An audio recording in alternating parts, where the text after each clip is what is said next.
Salut, c'est Elliot et on se retrouve pour notre rendez-vous mensuel où je partage avec toi de manière transparente mes performances de trading sur le marché FX pour le mois. Alors comme tu peux voir là, on est en mode un peu jungle, je ne suis pas à la maison, je ne suis pas à Panama et tu vas comprendre tout au long de cette vidéo pourquoi je suis ici. Mais donc, on va parler de mes performances de trading pour le mois de juin 2023.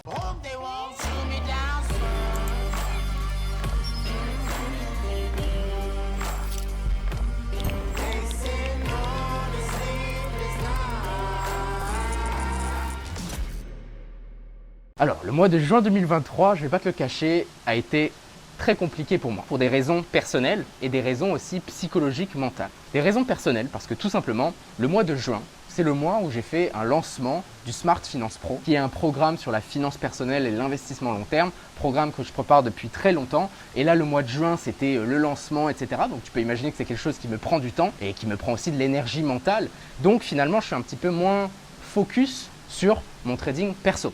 Donc, j'avais un petit peu des raisons personnelles qui m'ont fait dévier, on va dire, de ma capacité à trader maximale et vraiment être au top du top sur le marché, premièrement.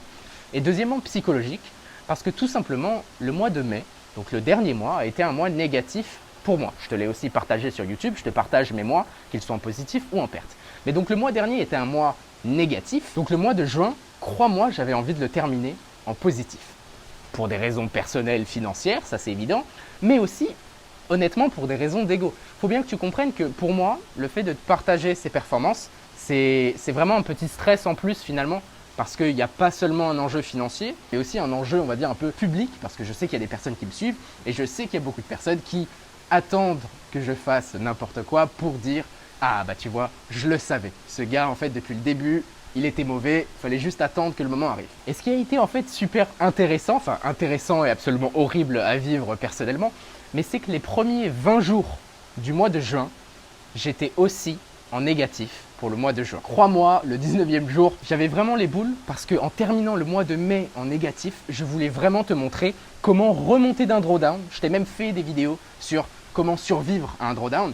Et justement, pour moi, les vidéos qui s'ensuivent, c'est comment revenir d'un drawdown. Et je voulais te montrer ça justement de manière étape par étape, finalement, comment j'ai réussi à me sortir d'un drawdown. Mais donc, comme je te dis, les premiers 20 jours du mois de juin, j'étais aussi en négatif, putain, compliqué. Et c'est seulement à partir du 21e jour qu'une seule position, un seul trade, un seul profit a rattrapé toutes mes pertes du mois de juin et plus pour justement me donner des profits. Et j'ai terminé avec un dernier trade qui m'a aussi donné des profits pour finalement terminer le mois de juin dans le vert. Et donc mon mois de juin est un mois positif et c'est pour ça qu'au moment où je te fais cette vidéo, on est le jeudi 29 juin, j'ai clôturé mes performances du mois. Tu peux pas imaginer comme je suis content d'avoir pu terminer le mois dans le vert. Et donc justement pour fêter ça, j'ai décidé de faire un long week-end à Tulum au Mexique, d'où l'ambiance un petit peu plus jungle que dans mon bureau de d'habitude. Alors sans plus attendre, allons voir directement mes performances du mois de juin 2023. Alors comme tu peux voir, voici mon equity curve. Donc tu peux voir que ça a mal commencé. Je suis un peu revenu avec un seul trade. Puis après ça s'est empiré jusqu'au 21e jour, d'accord, comme je te disais, où j'ai pu avoir un profit qui m'a justement fait passer d'ici à là en termes de profit. Donc qui m'a justement fait passer les 1,5 R de profit et un dernier petit profit pour terminer le mois. Évidemment là tu vois en termes de trade et tu vois que évidemment ça correspond. C'est vraiment cette position là spécifiquement qui m'a permis de terminer le mois de juin en positif. Alors en termes de statistiques pour le mois, j'ai pris un total de 11 trades.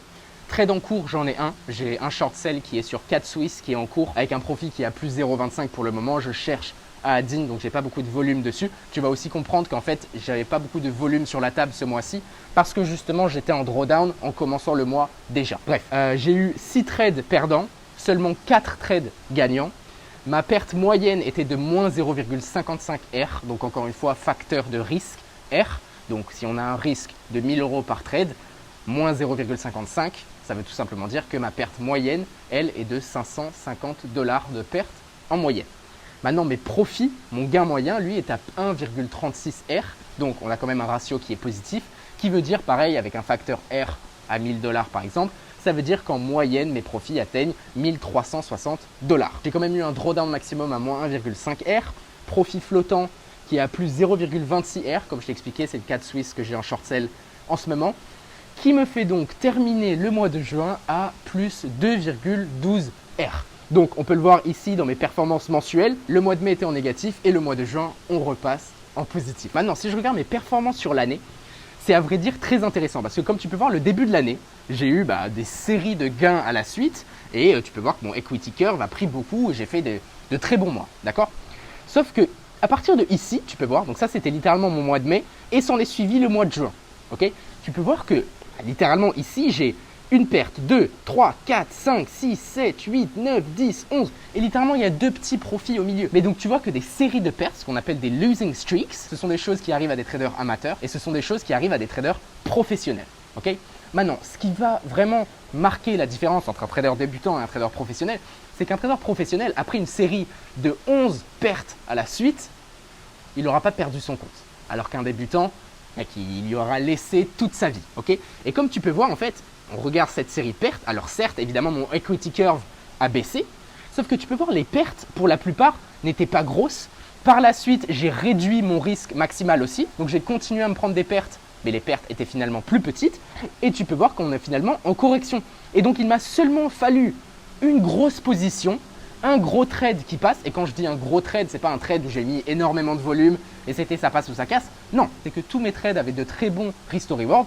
Celui-ci est passé, à lui tout seul, quasiment me permet de repasser avec un equity curve à all-time high. Et donc justement, la raison pour laquelle ça me fait assez finalement plaisir de te montrer ces séries de pertes, c'est que tout le monde va avoir une expérience de losing streak, de série de pertes à la suite.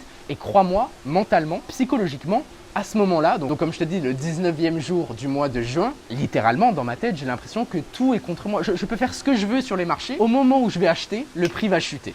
Okay, le moment où je vais shorter, le prix va augmenter. Ça, je sais que c'est un biais, quelque chose que beaucoup de débutants voient et se disent « Putain, mais littéralement, tout est contre moi. » Mais donc, je suis là pour te dire que ce sentiment va te suivre jusqu'à la fin.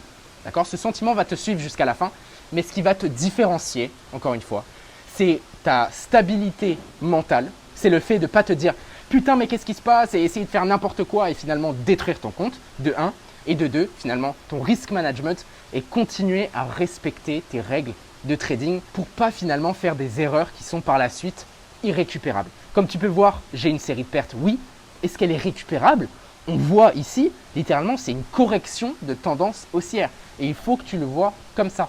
D'accord? Tes losing streaks arrivent, tes drawdowns arrivent, mais c'est des corrections dans une tendance haussière. Je sais aussi que parfois, te partager mes performances, c'est pas aussi sexy que ce qu'on peut voir parfois sur Snapchat, sur Instagram, de 99% de réussite, ce qui, comme tu sais, ça ne montre en rien la performance, etc.